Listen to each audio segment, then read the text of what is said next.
Hey YouTube, welcome to another episode of News in 2 Minutes, bringing you the news that you need to know every day. Let's begin. Government officials are claiming that masked and armed gunmen broke into a hotel in Libya that houses the country's prime minister, kidnapping him at gunpoint and taking him to an undetermined location.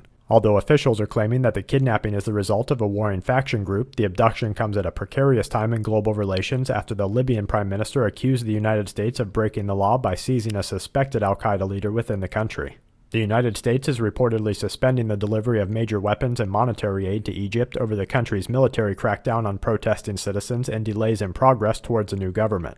The cessation of military aid is seen as a backlash for the army's removal of ex-President Mohamed Morsi and the country's relentless adhesion to a plan that will limit radical Islamic government groups in the country. Following a spike in anti-government violence seen across the United States, the trend continued on Wednesday as a former police officer began firing into the West Virginia Federal Building before being shot and killed by security forces. Authorities are suggesting that a motive for the shooting is still under investigation. However, analysts in our trending report shows that we can expect an increase in anti-government and anti-authority incidents in the coming months. 6 crew members were injured at the Fukushima nuclear power plant when they were exposed to highly contaminated water on Wednesday after replacing a pipe at a radiated water processing unit. A translation of the Saudi Arabian Ministry of Health's website shows that the country is announcing 2 new and fatal cases of the Middle Eastern respiratory syndrome.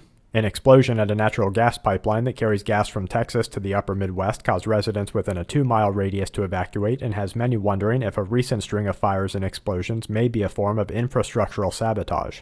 And to wrap things up, the strongest eruption seen on the sun in nearly 2 months occurred on Wednesday when an M-class solar flare erupted from the sun's southeastern limb. Underground movement at multiple locations caused a swimming pool to rise out of the earth in Florida, furthering sinkhole worries. Cases of hand, foot, and mouth disease are reaching record highs in Singapore. Turkish aid officials carrying up to $350,000 worth of donations have been detained in Kenya. A mustard gas leak has been reported at a chemical weapons depot in Kentucky, and a 5.3 in Chile followed by a 5.1 in Bolivia and Alaska complete today's Quake Watch. And that's it for this episode of News in 2 Minutes. Check back tomorrow for more news that the aware need the most. This week's News in 2 Minutes is brought to you by SHTFplan.com, where even the officials go for news, and SQmetals.com for all your precious metal needs.